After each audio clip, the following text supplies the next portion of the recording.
जय हिंद। आज की इस वीडियो में हम लोग बीए संस्कृत ऑनर्स सेमेस्टर 6 के सिलेबस को समझेंगे और साथ ही उसके बारे में भूमिका भी हम आपको बतलाएंगे। तो चलिए इस वीडियो को शुरू करते हैं। इस वीडियो को शुरू करने से पहले एक सुविचार है, आप लोग इसे पढ़ लीजिए। यह मेरा छोटा भाई है, इससे कुछ सीखने को हमें मिला है जो हम आपको बतला रहे हैं। जैसे एक छोटे बच्चे जो होते हैं उसको आप लोग अगर थोड़ा पीट भी दीजिए, चाहे कुछ गलती भी हो जाए, तो ज़्यादा देर तक उस बात को दिल पर नहीं रखते हैं। दूसरा चीज़ है कि जो छोटे बच्चे होते हैं उसके लिए कोई भी कार्य असंभव नहीं होता है। जैसे हमारे दादाजी हैं, उनको दिए थे मोबाइल चलाने के लिए, लेकिन वे बड़े मोबाइल चला नहीं पाते हैं। वहीं जो छोटा बच्चा है, मतलब छोटा भाई है, वो उसको चला लेता है, क्योंकि उसके दिमाग में असंभव नाम का कोई चीज़ नहीं होता है। तो चलिए आज हम लोग विषय वस्तु को समझते हैं। सबसे पहले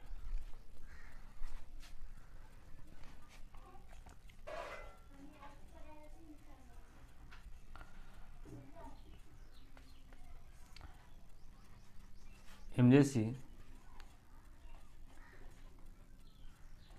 10 में है संस्कृत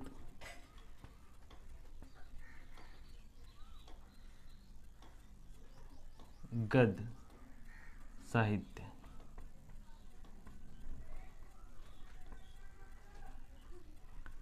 इसमें हम लोगों को पढ़ना है पहला सुकनासोपदेश,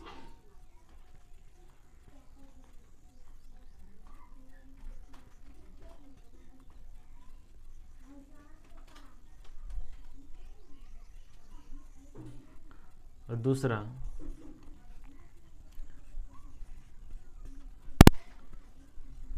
शिवराज विजय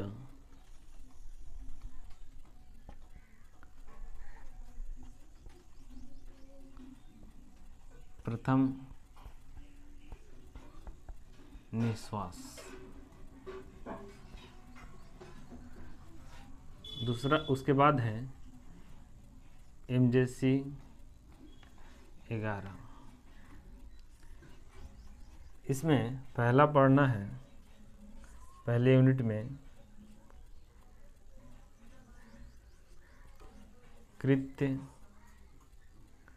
प्रक्रिया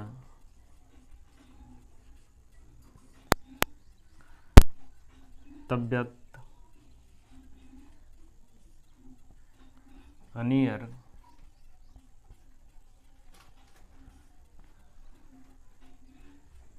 किलीमर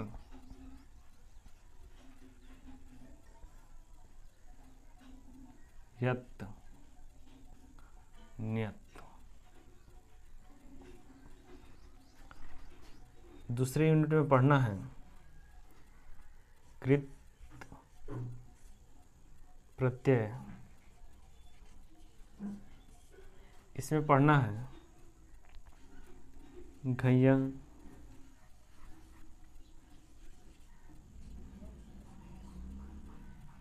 ल्यूट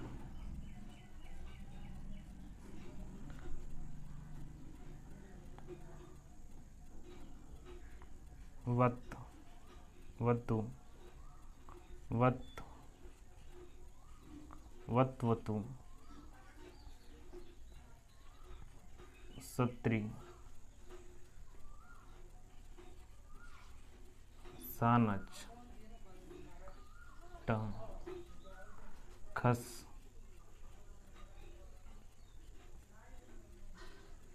अच अप। तीसरे यूनिट में पढ़ना है तद्धित प्रत्यय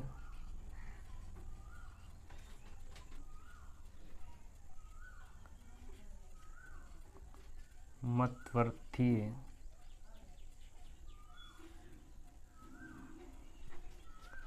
और चौथे यूनिट में पढ़ना है स्त्री प्रत्यय।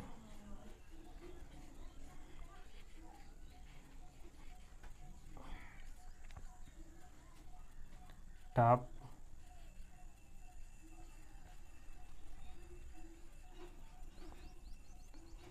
डीप, डिस। उसके बाद एमजेसी 12 में पढ़ना है, 12 यानी 12। इसमें पढ़ना है पहले यूनिट में संस्कृत,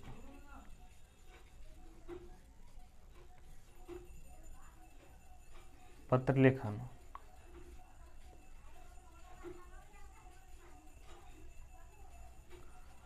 आवेदन पत्र लेखन।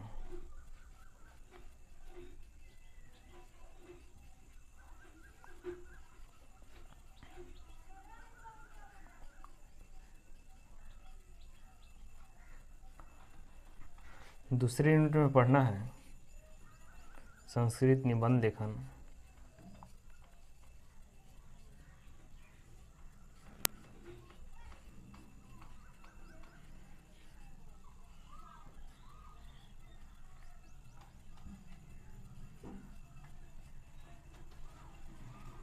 तीसरे यूनिट में पढ़ना है संस्कृत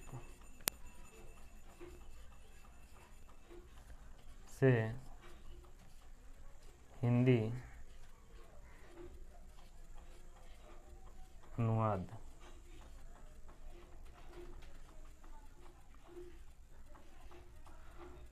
और चौथे यूनिट में पढ़ना है हिंदी से संस्कृत अनुवाद।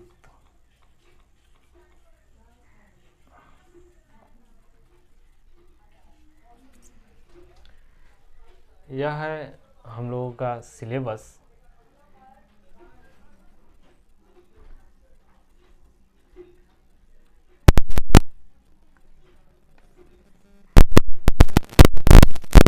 याद रखिए, क्योंकि पढ़ने से ज़्यादा महत्वपूर्ण होता है का ज्ञान हो तो आसान होता है। सुकनासो उपदेश में हम लोग पढ़ेंगे एक कादम्बरी का पूर्वार्ध का में से लिया गया है सुकनासो उपदेश। यह कथा क्यों कहा गया है इसके बारे में हम आपको पहले बतला देते हैं। जैसे एक कहानी है कि मान लीजिए कि एक राजा हैं, उनके एक पुत्र हुए, वे युवावस्था में हैं, उनके पास जन्म से ही पैसा है, यानी धन्य धान्य से परिपूर्ण है। उसके बाद ये युवा हैं, और ये जब युवा हैं और किसी स्त्री के मोहग्रस्त हो जाते हैं और उसके साथ मान लीजिए कि ये घूमने जाते हैं, ठीक है। उसके आँख में कीड़ा देता है तो इनको कुछ नेत्र दोष हो जाता है। नेत्र दोष हो गया तो इनको मतलब सिर्फ हरा रंग जो है वह अधिक दिखाई देता है, बाकी जो भी रंग है वह देखने में इनके आँखों को कष्ट होता है। तो ये जो युवक राजा होते हैं वो कहते हैं कि जो नगर में जितने भी लोग हैं या जितने भी चीज़ है सब किसी को हरा पेंट कर दिया जाए। तो क्या किया जाता है कि सब नगर में जितने भी है सबको हरा पेंट कर दिया जाता है। तब तक मंत्री आते हैं, देखते हैं तो सब हरा हरा हो गया है।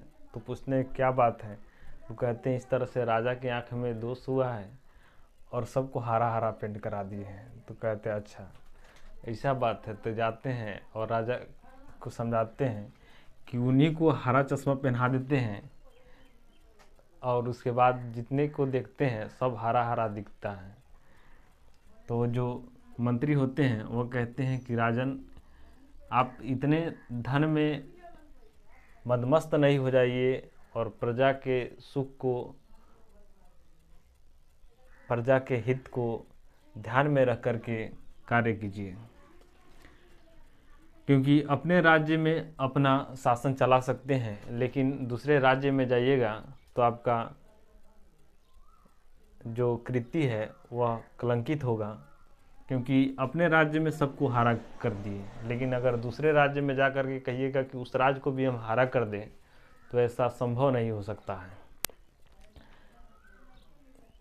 मतलब इसी के लिए जो सुकनासो उपदेश है यहाँ लाया गया है, ताकि जो चंद्रापीढ़ है वह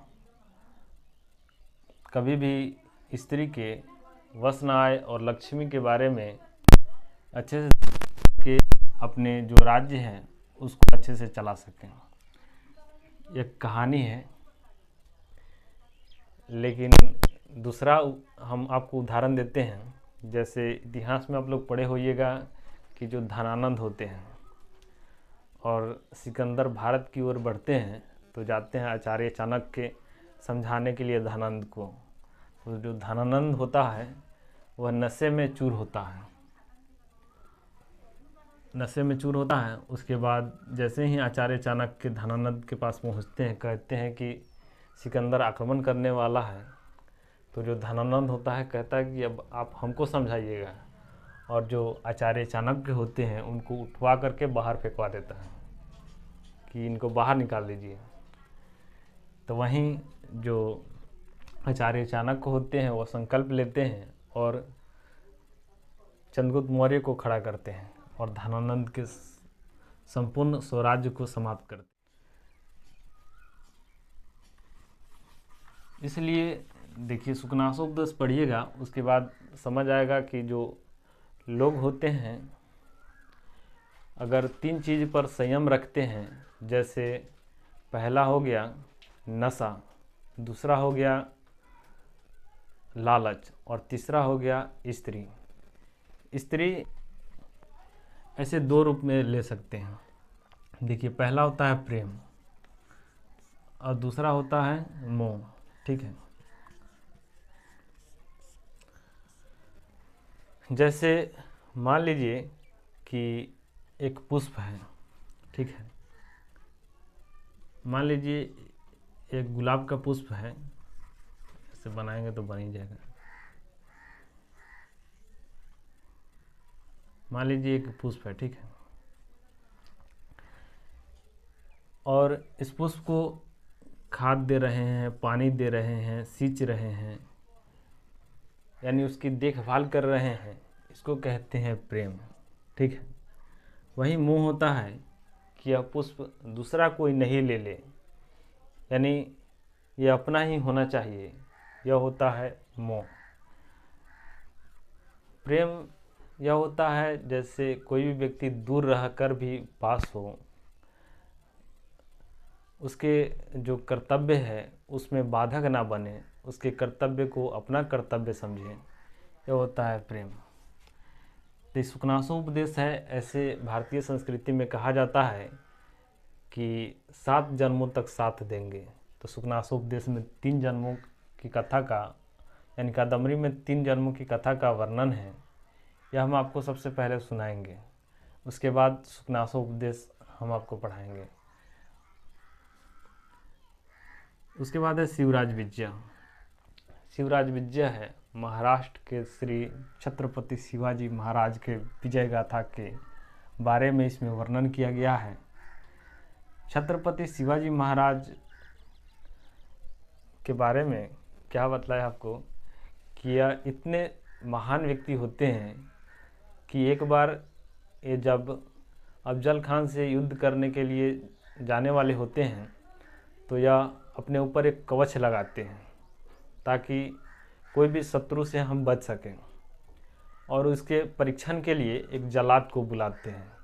कहते हैं, जल्लाद तुम इस पर वार करो, हम इसके मतलब महत्व को जानना चाहते हैं कि यह इतना योग्य है कि नहीं कवच। तो जल्लाद के हाथ भी कांपने लगते हैं कि हम आप जैसे दिव्य पुरुष पर कैसे हथियार उठा सकते हैं। लेकिन छत्रपति शिवाजी महाराज कहते हैं कि हम पे हाथ नहीं उठाना है, मतलब ये जो कवच है इसके हम उपयोगिता को जानना चाहते हैं। तो जल्लाद के भी हाथ कांपने लगते हैं, जल्लाद रोने लगता है। इतने दिव्य पुरुष होते हैं शिवाजी महाराज। दूसरी बात यह है शिवाजी महाराज कि इनका दृढ़ संकल्प होता है शिवाजी महाराज के, कि जैसे हम एक बार गए थे गंगा किनारे, वहाँ देख रहे थे कि एक मछली थी जो जल में तैर रही थी, धारा जिधर बह रहा था उसके विपरीत में चल रही थी, और वहीं देखे कि एक डिब्बा था वो धारा के दिशा में चल रहा था। सोच सकते हैं कि वहाँ एक मरा हुआ मछली है, वो भी धारा के दिशा में चलेगा। यानी व्यक्ति जिंदा है तो उसके ऊपर अगर कोई संकट आ रहा है, कोई विपदा आ रहा है, तो वह व्यक्ति जिंदा है तो उसके प्रति लड़ेगा। वहीं थे छत्रपति शिवाजी महाराज। जब मुगल ज़्यादा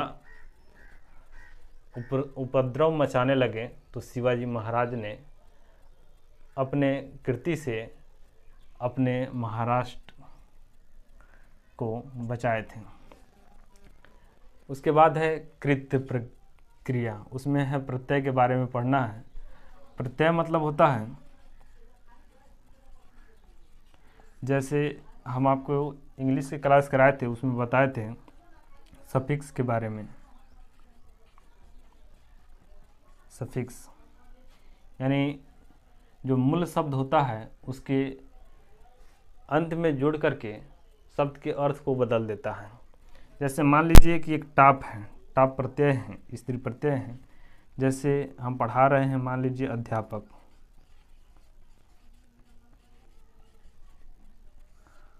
अध्यापक प्लस टाप मिल करके बन जाएगा अध्यापिका।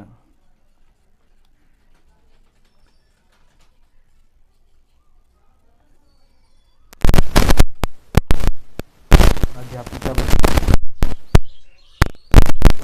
जैसे देख लीजिए कि यह मूल शब्द हो गया, इसमें जुड़ करके इसके अर्थ को बदल दे रहा है, यानी अर्थ को चेंज कर दे रहा है। यही होता है प्रत्यय। ठीक है, इसके बारे में हम अगले वीडियो में बात करेंगे। उसके बाद है MJC 7 संस्कृत पत्र लेखन, आवेदन पत्र लेखन। यह जो सफिक्स प्रीफिक्स है ना, इसका ज़्यादा प्रयोग जाइएगा मेडिकल के क्षेत्र में होता है।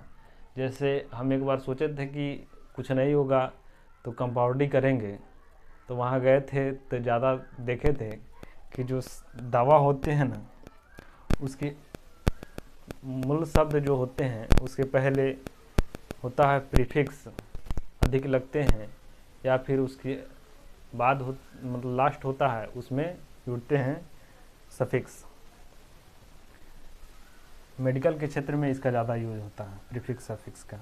उसके बाद है MJC 12 यानी 12 संस्कृत पत्र लेखन।